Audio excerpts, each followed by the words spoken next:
Hey everybody, good afternoon and welcome. My name is Portia Sabin. I am the president of the Music Business Association, and welcome to Music Biz Live. I am overjoyed today that we have with us members of the Black Music Action Coalition to talk about the founding of the organization and the challenges that we face in this industry in achieving racial equality in the past, in the present, and in the future.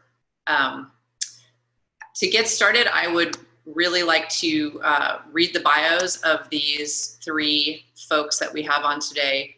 They are long-term music business folks and activists and incredibly awesome and powerful and soulful people. So I'm really happy to have them here, and I want to make sure that I give you as much of their background as I can. So Binta Brown is the founder of Oma Lily Projects, an artist management and production company. Most recently, she was head of business affairs at Nice Work and led Chance the Rapper's record label and publishing operation as a member of his management team. Binta has also executive produced several projects, including a forthcoming project by Tank and the Bangas, and is a strategic producing partner for the new Mandela musical and producer of its corresponding concept album and original soundtrack recordings.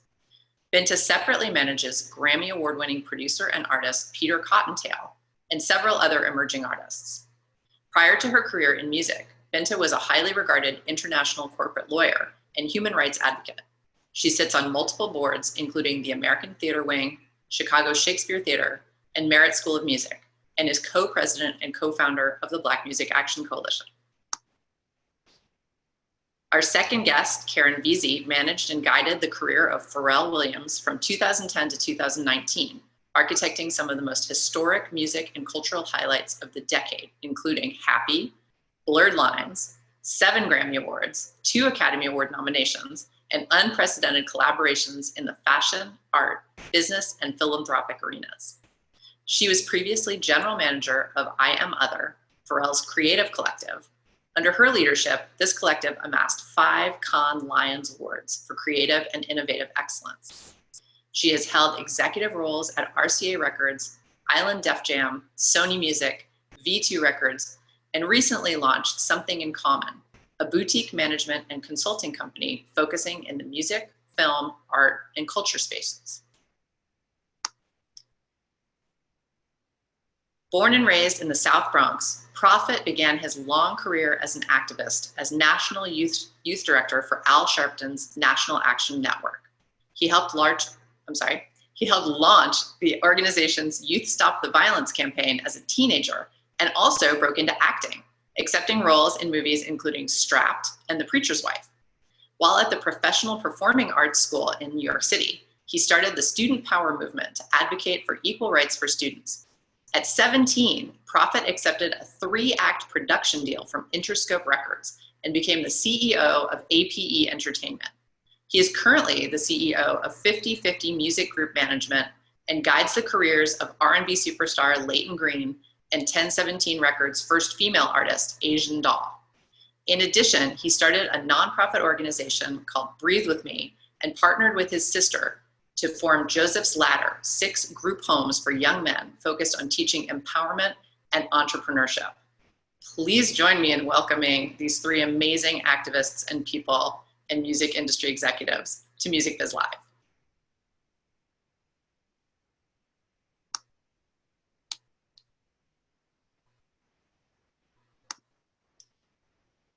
Hi guys. Hi. How are you? Peace. Good to see everybody today. Well, I think we should dive into it right away. Binta, would you give us an overview of how you guys decided to start BMAC? Sure. It started way back when. Sorry, my apologies. It's been an incredible 2 months since BMAC first got going. And it does feel in some respects like it's been a lifetime ago, in part because of how much we've been able to do and accomplish since we got going. But BMAC's genesis really lied in a conversation that small group of managers were having with each other. There were about 4, including two of our co-founders, Sean Holliday and Damian Smith. Jeffrey Azoff was part of that conversation. He called me, asked if I would participate in the conversation with them. That grew into something that had 15 or 20 or so people, and it blossomed. All of this happened immediately after George Floyd's killing. And it was a response to the music industry taking a day off, taking Blackout Tuesday to sit down and to reflect, which was triggered by two young executives, Brianna and Jamila, who are founders of The Show Must Be Paused. And so in that first week, give or take, we had numerous conversations, and we started realizing that there was a real need for us to do something. Part of our concern was that we saw the industry standing up and suggesting that a day be taken off initially. And we all kind of felt a little bit weird about that, because the music industry in many key respects is complicit in the racism that has resulted in literal and figurative knees being in so many different people's necks. We were greatly encouraged, of course, by the subsequent announcements by industry of the amount of money that they were looking to invest into the advancement and protection of Black life.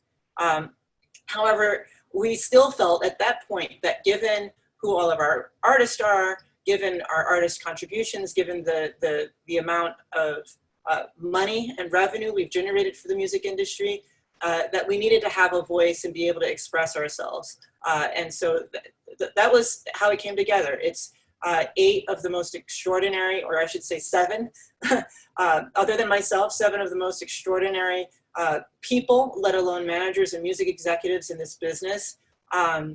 And what a pleasure it has been every day for the last 2 months to work with every single one of them. I can't believe that was June 2nd, that the show must be paused, the day of thought that we were all supposed to take from the music industry was June 2nd, because it feels, it must feel for you guys too like a lifetime ago, and also 5 minutes ago. It does not, speaking for myself, it doesn't feel like it was 5 minutes ago. There's been so much that's happened, both in terms of BMAC's growth as an organization, but also in terms of our broader society, that every week feels like two or 3 months to me. But that's just for me. No, it's the same here.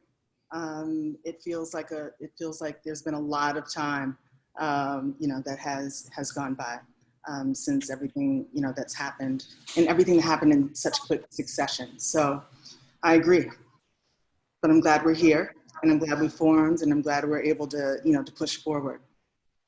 Yeah, just speaking about what's happened in the greater culture, people, activists are in the street. And I think, what I've heard from many people who lived through the civil rights movement and other times of unrest and uprising, because this is certainly not the first time people in America have protested, police brutality against Black and brown people.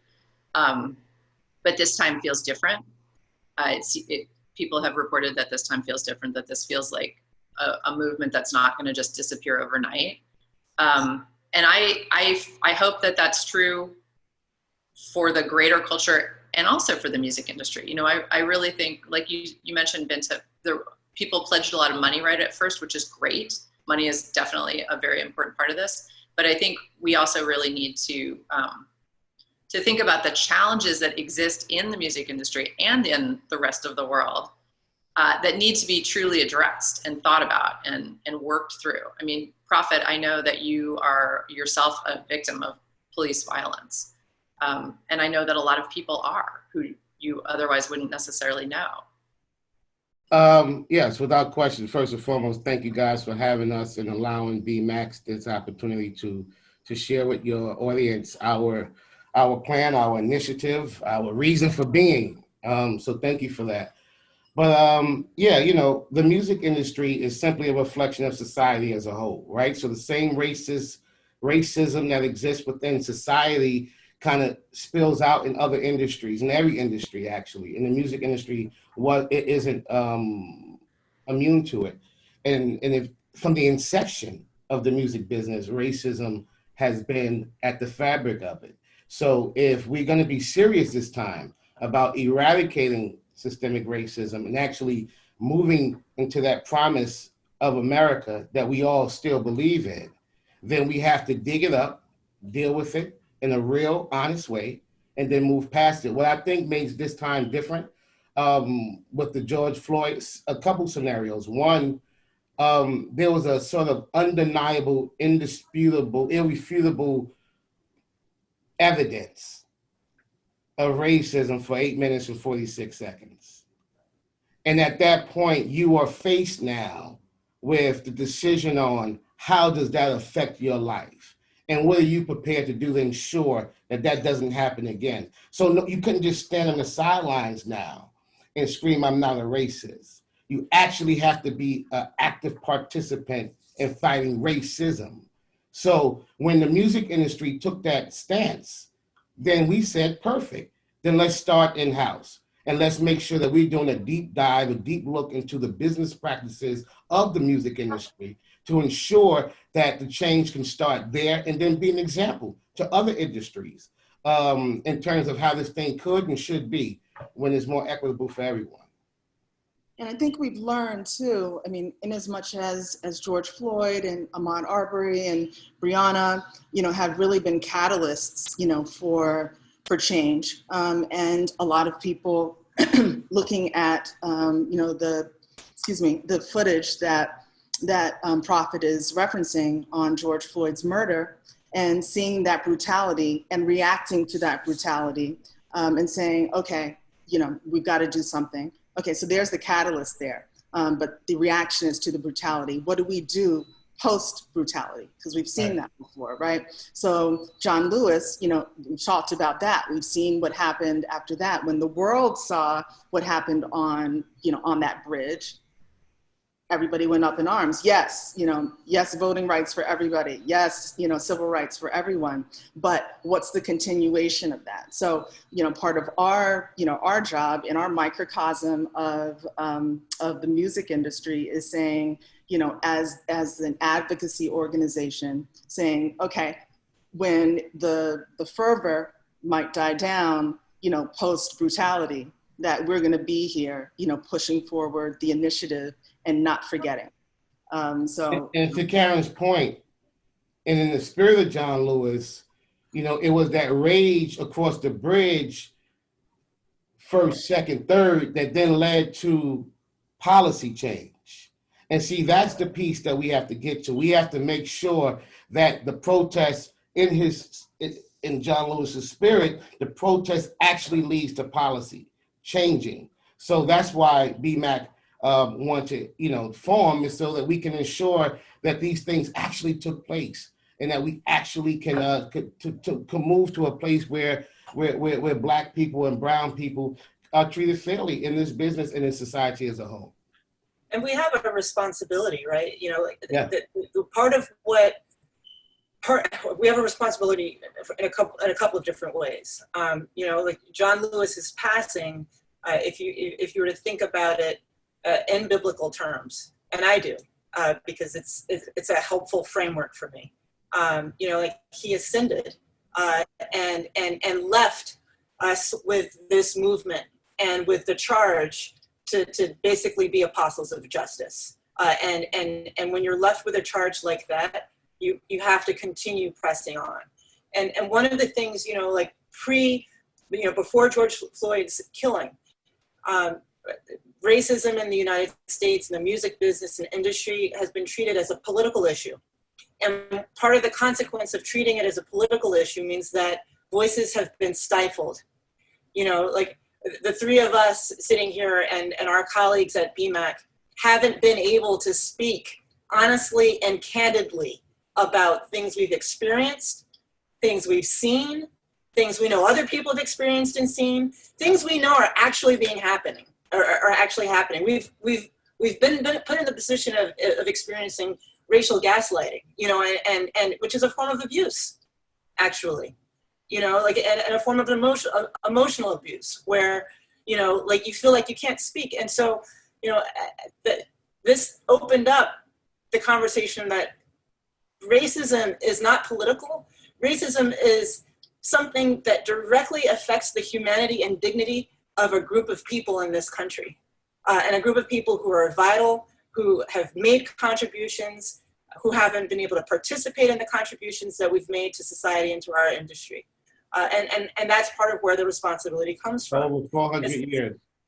For over 400 years, to keep this conversation going. And not just to keep the conversation going, because it's not enough to talk, Right. but to actually generate real change so that our children and our grandchildren and like all the folks who come behind us, and quite frankly, our generation and the people, you know, who went before us, who had their knees taken out, that we don't have to experience this any longer, and that we can be free to express ourselves and to create and to generate value, and to participate in the value that we're generating, very importantly. So it's not a political issue, and fortunately, I think what makes this different from the past, the near past, is that what happened after George Floyd's killing is that people started listening to each other and started having conversations with one another. And I think that people did start gazing within and engaging in that process of metanoia, that internal change of heart that Prophet was alluding to. And part of our responsibility is to keep that conversation, that self-reflection going. So I'll stop. I'll stop there. Binta, that's a great point. And I mean, can you, any of the three of you, speak to that a little bit more? Keeping the conversation going is critical to fostering long-term change. And so how do we keep this conversation going and fresh and in people's minds?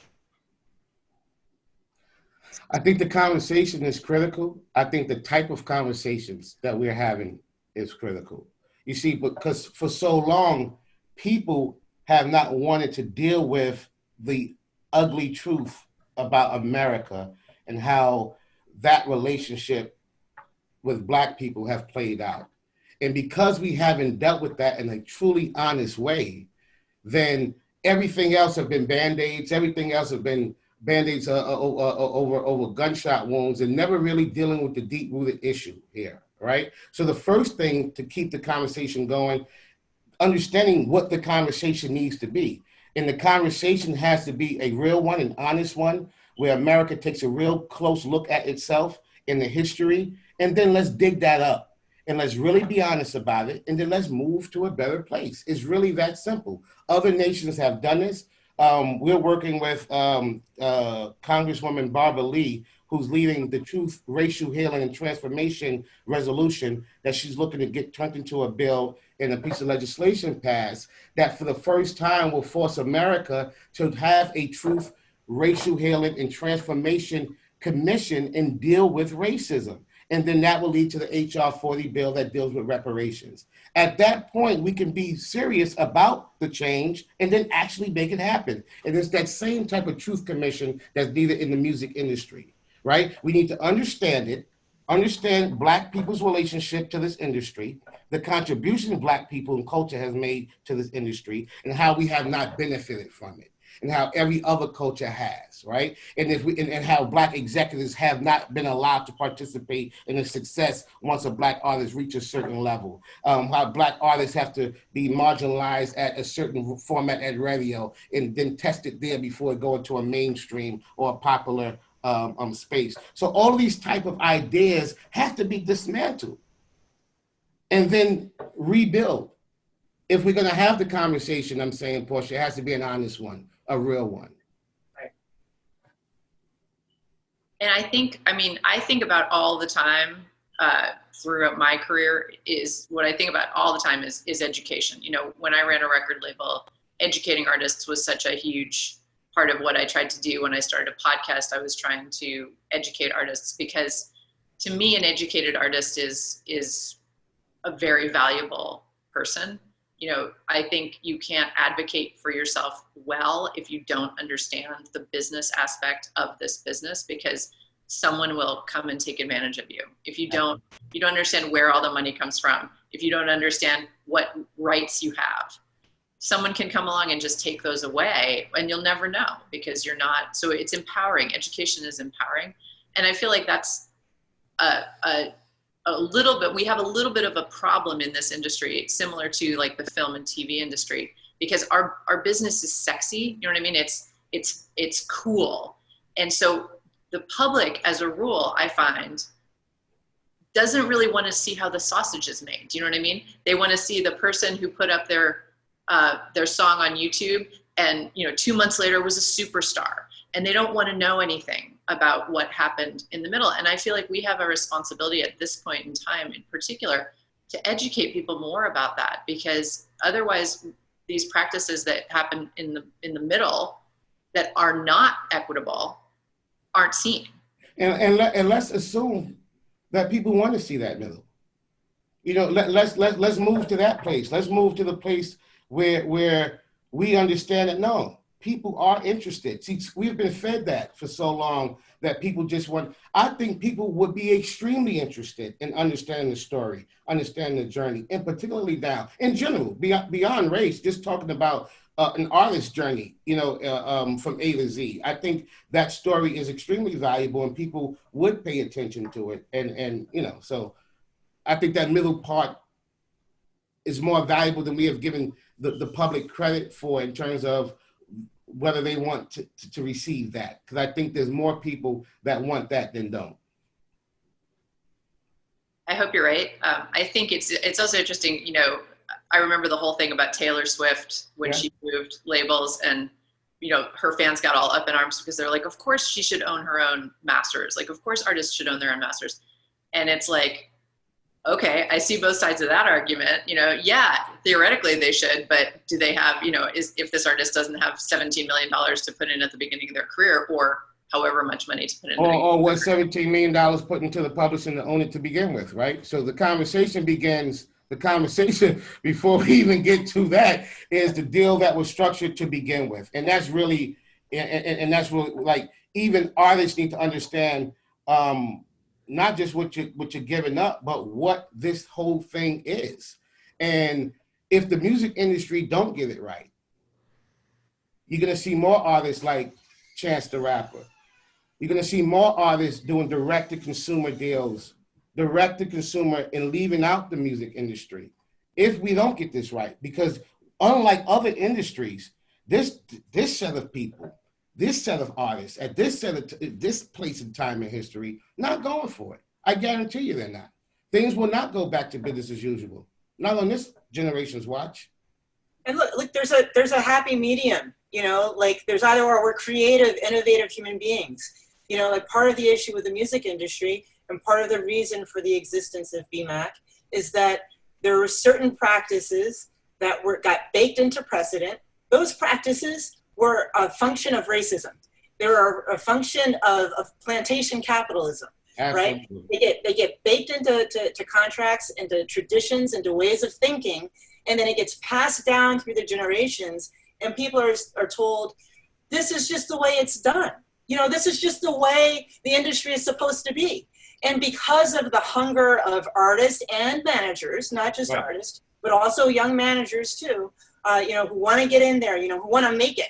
And because of the lack of education and discussion around it, and also because of racial disparities that result in differences in education, differences in wealth, that you have differences in access to capital at the beginning of your career. Boil all of this down together, and then also include with that the complete opacity. I'm sorry, I might have used the wrong word. Of the music industry, where nobody knows what anybody else is doing. And so when somebody tells you that this is the way it's done, and this is the way it needs to be done, and you don't have a network, like those of us in BMAC are good, right? Because we have a network now of managers across the industry who we have conversations with each other, and we say, hey, what does this sound like to you? Or like, have you seen this? Do you know this person? We're able to help you. It creates a window into things that none of us have necessarily had a window into before. And so, like, we're creative human beings, and being creative human beings, we can actually challenge structures, and we can build better structures. We do not have to continue to go along with stuff that is rooted in racism and that hurts people. And the racism that exists doesn't hurt just Black people when it comes to certain contracts and forms of contracts. It also hurts other artists too. And so we know the structures can change. We know the attitudes can change. It's just the willingness and the desire to do it. And that's part of what BMAC is here to do, is to help give cover to everyone who has been having thoughts, whether they're an executive at a company, whether they're a manager, whether they're an artist, but who hasn't been able to speak. We're able to speak with one united collective voice to these issues. And in so doing, create an opportunity for us to create long-lasting and meaningful change. Where, imagine, like, it's so exciting to me. Like the idea that we could realize our truest potential as human beings and as creators by just listening and speaking and sharing in this way. Awesome. Sorry, I get passionate. No, awesome. Sometimes I gotta be turned off.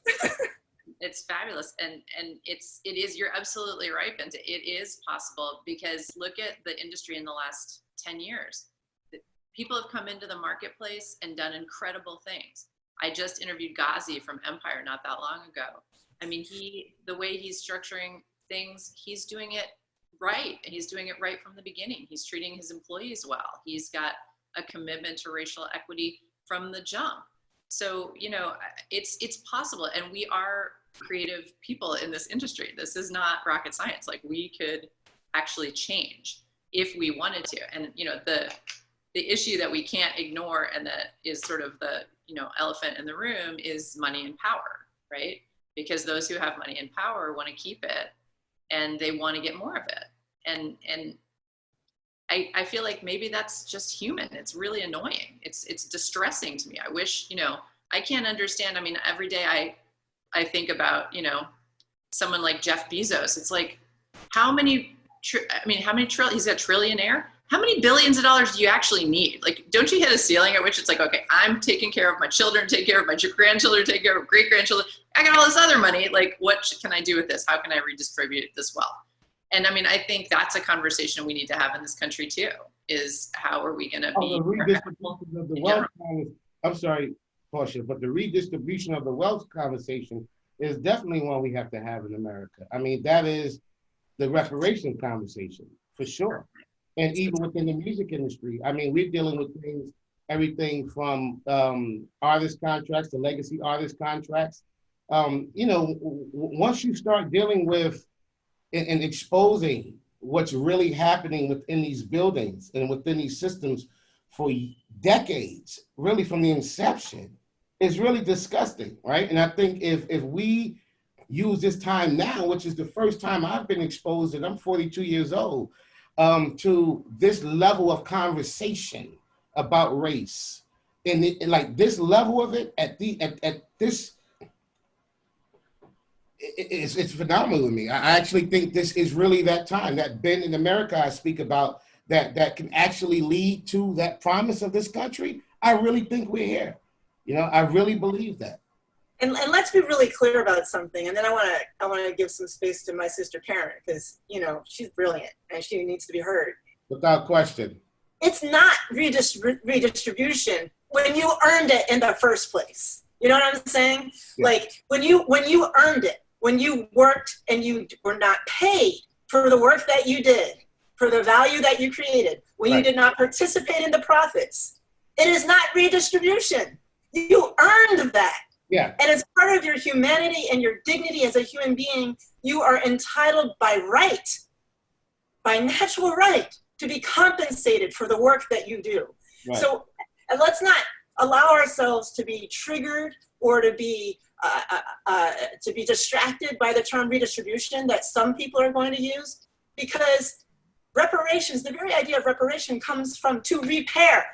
A harm has been done. Right. And injustice has occurred. Right. The injustice in this case is that people worked and they were not paid. Right. They were not compensated for their work. They were not allowed to share in the value they were creating. So let's not, I got to be strict about this one because I've been duped by this. I've had to check myself for the ways that white supremacy and white supremacist thinking has been deeply embedded in how I govern my own self and my own relationships. This is not redistribution. This is, and it's also not, because sometimes I'll hear people say this, oh, I just want to get what I deserve. It's not about what you deserve. It's about what you earned. Right. Right? It is about what you earned. Sorry, I'm getting passionate again. I got to hear from Caron. Keep your passion. Don't put down the passion. Listen, I was just having a conversation last night. There are, when we talk about the issue with what we're repairing the work that had, or compensation for the work that has been done. Well, that's part of the repair, right? So the work that has been done would be, slavery. A lot of people don't believe in systemic racism. Right. A lot of people don't believe that exists. And talk about triggering. That's so triggering to me. I can barely, I can barely have that conversation. I can barely hear that, but you have to woosah and, and then pull it together and then be able to, to move forward so that we can, repair. But there's a lot to address, there. So as we take that back to the music business, and, Portia, when you're talking about power and money and those in power and those in control of the money, when we look at the business, in totality, and we look at those in leadership and we say, okay, why is there such a disparity in the number of Black people in real positions of leadership and power? And then some would say, especially because of the percentage, the substantial contribution and percentage that Black music, makes up of the 13 billion, approximately $13 billion industry, right? But there is no reasonable answer for that. So we look at, well, where's the pipeline? What happens to the executives, on the ascension? Why is there a ceiling, at some point? And then why are so many of the Black executives only in the urban or Black music areas, right? Which is a huge issue for me and personally, in my own life and in my own, story, because, prior to managing Pharrell and going into the management side of things, I worked on the record company, the record label side of things, and I was marketing. So I was the product manager and then, heading up marketing departments. And you mentioned the various labels and music groups, but working on all genres. And when I first got into the business, you're young, you're naive. I was like, well, I listen to everything. I listen to hip hop and I listen to alternative and I listen to, like, why wouldn't I be working on music that reflects my own taste? So I was ambitious in that way because again, young and naive, I didn't know that there was any kind of politics involved with that. I was just like, well, why wouldn't we?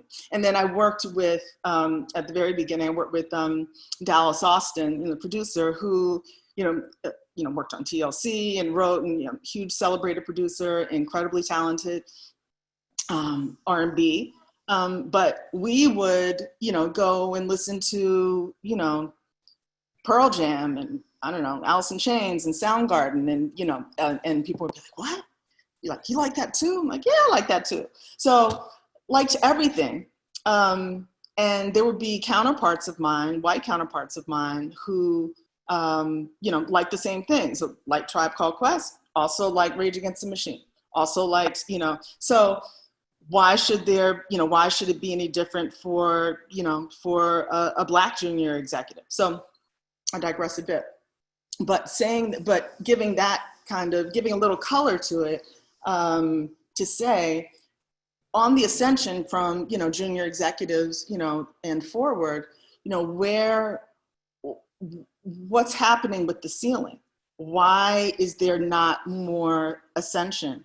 Why are a lot of our really talented executives only in the urban space, as opposed to being able to, you know, run entire music groups? It's not like they're not capable, you know. So it's about changing, you know, it's these subtleties. It's about changing thought. It's about changing hearts and minds. It's about changing ideology. And it's really important because, you know, that's what's going to be necessary in order to make a real shift, you know, for the future. And that does not mean that if you love working in hip hop and R&B, that you can't work in hip hop and R&B and still ascend and run an entire label, you know, entire label group and be a chairperson of Sony one day or Universal one day or, you know, Warner, et cetera.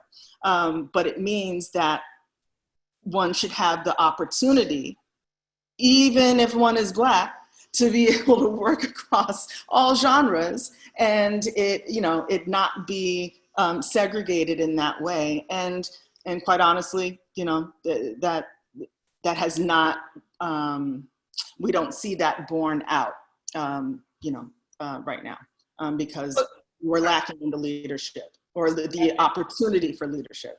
And actually, when you put people in a box, you have go one ahead. that's able to work in Black music.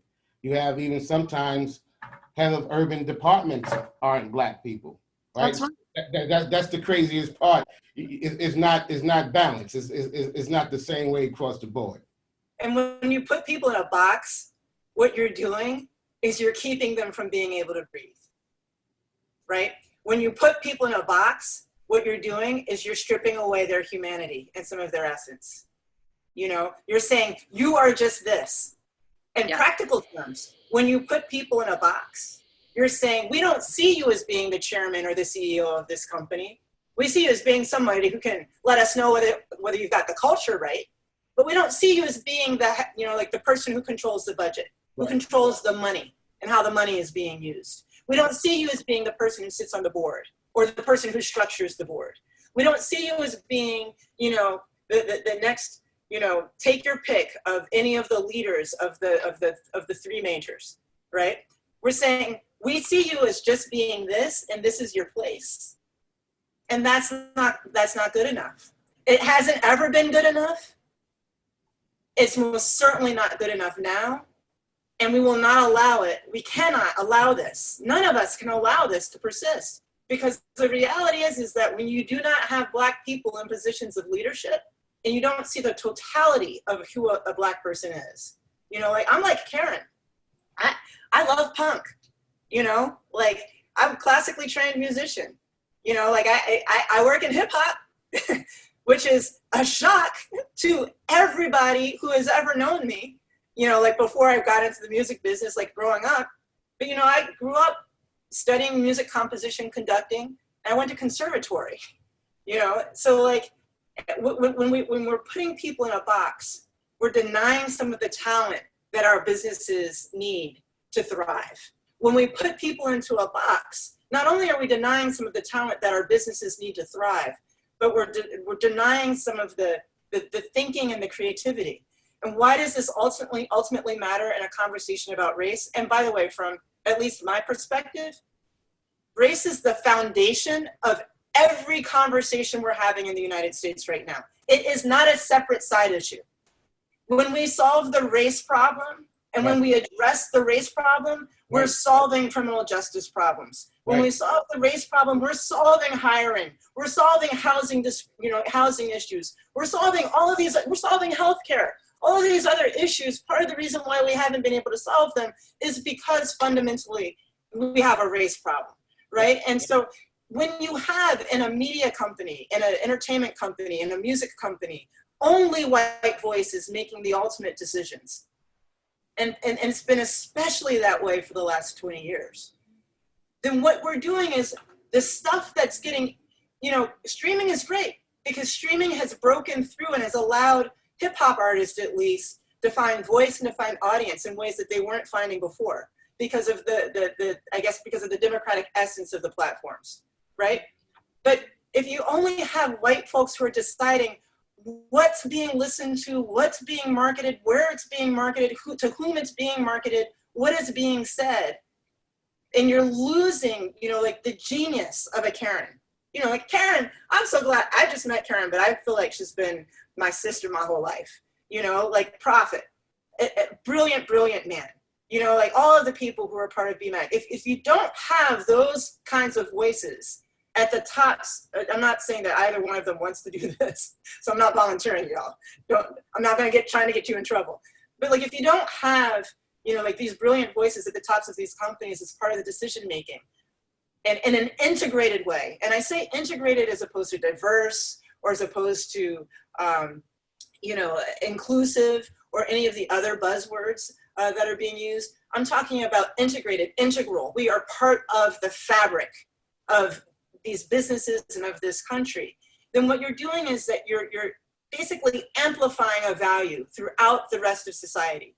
And when we amplify division, and when we amplify segregation, and when we amplify discrimination, then we're not giving the rest of society the opportunity to change its heart so that we can get to the point of change, to solving and resolving all of these other big issues.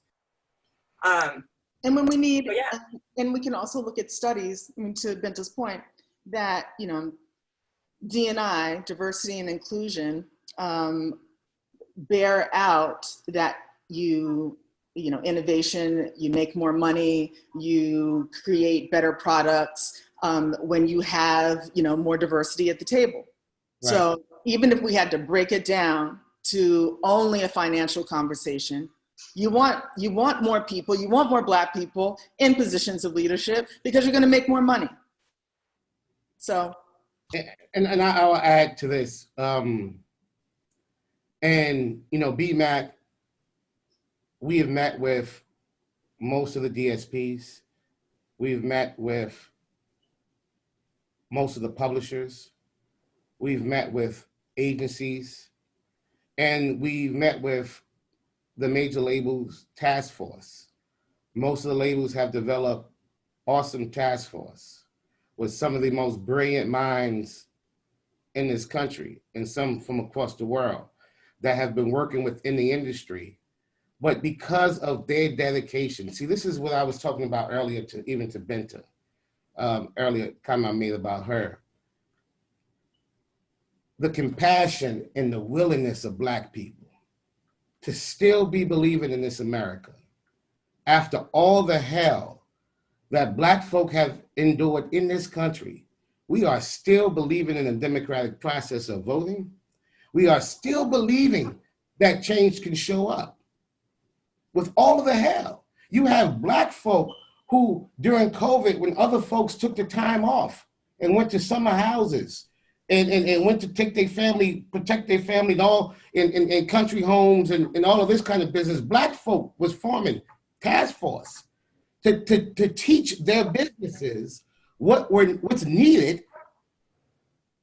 to have a more equitable company. So even in the midst of the hell that Black folk have experienced, even when folks took time off, we worked overtime to try and fix this issue because we believe in it. So I want to say to the task force that has been developed at these companies, salute to them. And the chairmen must listen to them because they're not just what we won't allow to have happen here is people put these things in place and act as if they're going to give folk power and act as if they're going to implement the ideas and the change, and it don't show up after this election and then 6 months down the road it die out. What we want to let the industry understand, the chairman understand, is that BMAC is backing these task force and these initiatives, and the artist community is backing these task force and these initiatives. So we want to ensure that this is just not a conversation, that we actually going to bring about the change that we believe still is able to happen in this country and in this industry. Should we talk concretely about a little bit, you know, like Prof started down this, like a little bit of what like what BMAC is doing and what we're hoping to accomplish in the Absolutely. short And term. people that we have partnered with, I think that's important for us in the interest of time, so people leave understanding our overall mission. You know, So it's not just the passion that we've Right. got. yeah, because we're concrete and we're practical too. Right. So I mean, we've been thinking about this from a short-term perspective as well as a long-term perspective, and there are really basically 4 areas of BMAC right now. The first and foremost, and these are all things that we've been discussing in private with folks, is our concern around voting in elections, and what can BMAC as an organization, how can we harness our collective power to be involved in the voting process. The second area is we're raising money to put into very specific areas that benefit and advance the cause of Black life. The third area concerns conversations about how we can do a better job integrating the music companies, integrating the executive programs. We're talking about funded internship programs. We're talking about putting money behind Black creatives, emerging Black creatives, funding Black mental health initiatives, support and treatment. Obviously, of obvious and urgent concern is making sure that we have resources to help our brothers and sisters who've been disproportionately affected and impacted by COVID. And these are some of the critical things right now that we're focused on and thinking about. And in addition to that, Binta, won't you speak to, if you will, the study that we're going to do?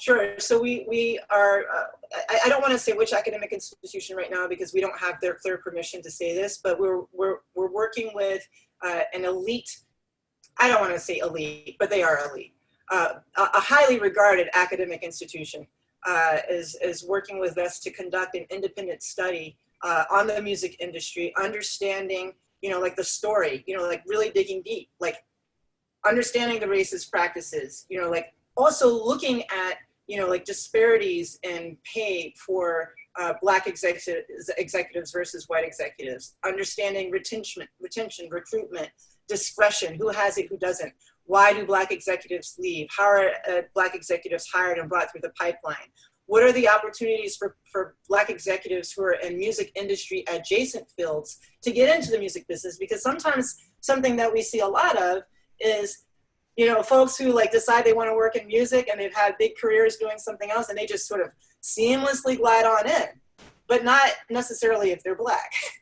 So that's, and the purpose of us doing this study is to get to the truth, is to make sure, to things that both Prophet and Caron have both said so brilliantly, is to make sure that we have actual data, actual facts, that we're not just emotion and that we're not just passion, and that we have a rational basis for some of the additional changes we want to pursue. Because we know that we live in an evidence and a fact-based society. And what we don't want somebody to say to us is, oh, that's just what you think, but that's not really what the experience is. And so by doing a broad industry-wide study and really digging deep and getting the answers from people, this requires us, by the way, to work with the offices of general counsel at the different labels, publishers, and streaming platforms. And so far, we would, as passionate as we are about race, about racial justice and racial equality, please do not confuse the compassion or the passion that we have about creating change as us making an indictment or prosecuting them, prosecuting the industry, because we actually see the industry as our partners. Folks do want to do the right thing. We have seen people who want to do the right thing.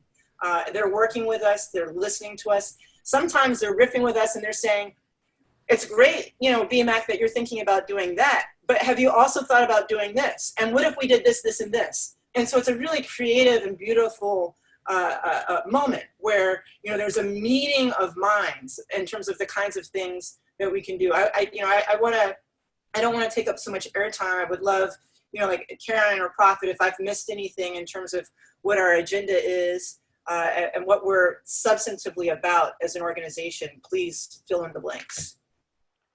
No, that's pretty much our short-term agenda. The study is extremely important to us. We think that's going to be the evidence that's needed to present a very strong case of that can lead to immediate change within systems based upon, similar to the 8 minutes and 46 seconds, undeniable evidence of what we're discussing here. So that's BMAC, and we're working. And I also want to note that we're working with several partners. We formed an alliance with Beazley. We working with BAM. So we look at BMAC as an organization that's here to bring other organizations together, because we represent the artist voice, and I want to salute the artists of this time right here, because they're using their platforms, they're using their voices, and the reason BMAC was really formed is because so many artists called their managers saying, what the hell can we do for real? I'm not talking about just writing a check. How can we actually be a part of this change? So there's a lot of things happening behind the scenes. We are fortunate enough to be working with some brilliant artists at the highest level, creating some really provocative media campaigns that we'll be rolling out. That's going to be driving home messages of justice, messaging about voting. There's a lot of tricks that's going to be played this voting season. So we want to make sure that we are clear about what we need to do, that there's a plan of action in terms of how you're going to vote. So we're working with artists around that messaging. We're working again with Congress, with certain members of the Congressional Black Caucus on pieces of legislation that also lead to the policy change that we're talking about. And then within, we had a great meeting with one of the agencies yesterday. And I'll tell you this, I've been able to meet some incredible people over the past 2 months that have been doing some incredible work. I mean, I'm talking about, incredible work that at this moment right here, finally they're able to bring those ideas into fruition and actually get the world to support it. So like minds are forming. And when that happens, the evil minds need to really be scared. Whenever you have young white kids out in the street, frustrated, and young Asian kids saying enough is enough, and young Indian kids saying that could have been me, I could be Brianna. When you have that type of conversation going on, when you have the NBA players saying, you know what, I didn't understand what Cat was on last year, but I totally get it this year. We won't just play and run up and down the court without you not recognizing that Black Lives Matter. Like, this is the time we live in. There's a whole different set of folk here that's going to carry on the legacy and fulfill the promises of this country. And I'm excited to be a part of it. And really importantly, BMAC is, coalition. Every word in our title is intentional. We are Black. We are about music. We are about action, and we are a coalition. And what it means by coalition is that we're here to help all of these individual ideas to help bring it all together, so that we can create the change that we want to see. Because it does take a village. It does take all of us working together. This isn't one of the best things. One of the things I love about BMAC, I was about to say, that makes me so happy to go to work every day. But of course, we don't actually really go to work. Most of us are not in the same cities on the board. But to see, I smile when I see Caron's face if I haven't spoken to Caron for 6 hours. The same thing with Prophet, same thing with any of the other folks. Part of the reason why it's so exciting is because we are not competing against one another. We are here to bolster every single one of each other up, to bolster the message and the mission of BMAC up, and to bolster all of the different players in the industry, whether they're white, Black, brown, yellow, whatever they are. To bolster these voices that want to do good, to bring it together in an organized way so that we can get some stuff done. There's somebody who keeps asking a question in the Q&A, and I just want to get to that really quick before we forget. How can you join BMAC? Go to the website, bmacoalition.com. I think it's .com, not .org. Do both, just in case I'm wrong. And there's a sign up site, there's a sign up spot there. If you also go to us on our Instagram or our Twitter and follow us or send a direct message, then there's going to be somebody who can capture that direct message. And for both Instagram and Twitter, it's at BMA_coalition. And we will be rolling out on Monday. Some of us aren't aware. Binta and Caron may not be aware yet, so they may look at me a little strange. But come Monday, the site will be updated, and we will have the different various committees that we have established within BMAC, and people can be able to join so that you can be involved. One of the things that we want to do is make sure that not just the producers of the culture in the music are involved in BMAC, but the consumers as well. So BMAC is open not just to artists, lawyers, and professionals within the music industry, but to the community as a whole. We want to represent the entire voice of the people. Okay, Prophet. We didn't know. That's why we call you Prophet Luther King. No, but yeah, the site will be updated by Monday. No, that's awesome.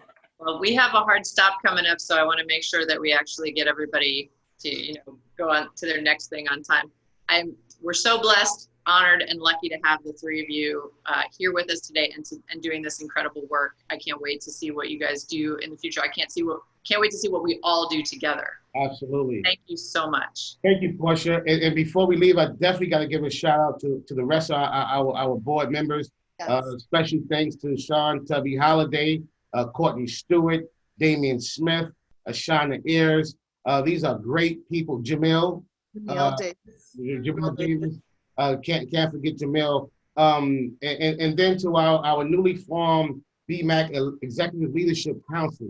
We're going to be revealing those names on Monday as well. But when I say that the amount of people that have joined and are willing to roll up their sleeves and fight, special thanks to Jeff Azoff, to Doug Davis, people who were allies early, Dina LaPoe, who has been an extreme supporter of BMAC and a connector for us in a lot of different areas, and to everyone, to all of the executives that have welcomed this challenge, if you will, from BMAC. And I'm gonna tell you, most of the chairmen that we've met with and CEOs of various companies outside, not just within the labels, welcome this. And we're excited to meet with us and excited to partner with us. So thank you to everyone that's looking for this change and willing to be a part of it this go round. And thank you to the Music Business Association for having us and giving us the opportunity to introduce BMAC to your constituency. Everybody here is welcome to become a member and to become part of BMAC, to Prophet's point. Thank you so much for having us, Portia. Thank you, guys. Thank you, Portia. Take care. Have a great day. Everybody.